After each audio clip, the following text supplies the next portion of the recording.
Sasquatch encounters near Chipola River with documented evidence. Charles writes RMSO. Just found this footprint in my collection of photos from the same Chipola River area. I was going through these photos from the end of May this year and found a Bigfoot-like subject in one of the photos. RMSO responds, because you have found Bigfoot tracks in the area on many occasions, the culprit may be watching you from the cover of the photo. Interesting area you are in. There are a few documented sighting reports by the BFRO near the Chipola River. The most recent was within a mile of the river. I am going to show you some of the Bigfoot or skunk ape evidence, if you will, from around the Chipola River that Charles has found this year, while I go over nearby sighting reports.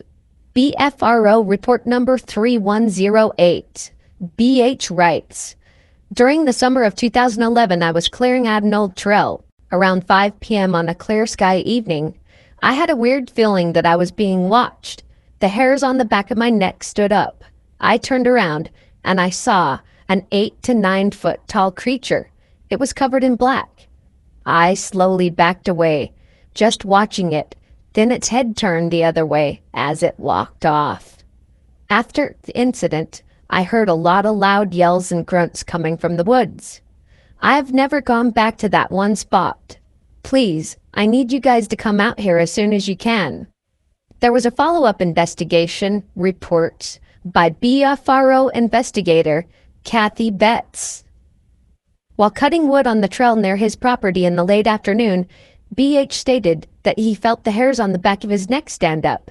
Having a feeling that he was being watched, BH turned and observed a hair-covered bipedal creature watching him from about 40 yards away from behind a small tree. I think it heard the sound of the chopping wood, and that's why I came, BH stated. I think it must have sounded like I was making wood knocks. After observing the creature for about 10 seconds, BH realized what he was seeing and became frightened, slowly backing away, watching as it turned and calmly walked into the woods. He thought he could hear its footsteps as it walked off, but isn't certain. I was scared, but I don't think it was going to hurt me. I just didn't want to stay there to find out. According to BH, the creature was over 8 feet tall, covered uniformly with black hair, and had enormous 4-foot wide shoulders and was very muscular. When asked to describe the face or head, BH stated that he wasn't focused on the face and head, but that its body was huge and muscular. He also stated, just before the encounter began, he smelt a very rank odor. I didn't think anything of it at the time, I just thought there was a dead animal nearby.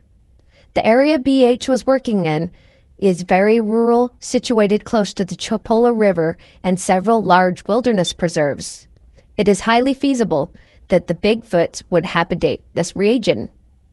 A few miles west of the Chipola River, upright creature seen by 3 men in a fishing boat, 3 miles from Greenwood.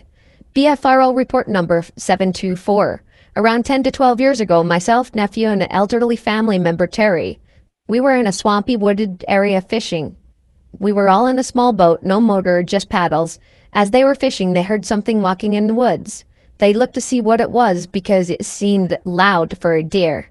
They saw something walking upright, covered with gray hair.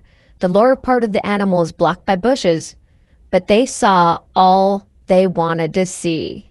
It stood about 7 to 8 feet tall. The creature was 70 to 80 feet from the witnesses. The creature had very large eyes. I hope you guys enjoyed a look at the Bigfoot evidence that Charles has found along the Chipola River. It's really nice when we can corroborate these Bigfoot sighting witnesses' reports with actual physical evidence in the area. Keep on watching. We're going to keep on squatching.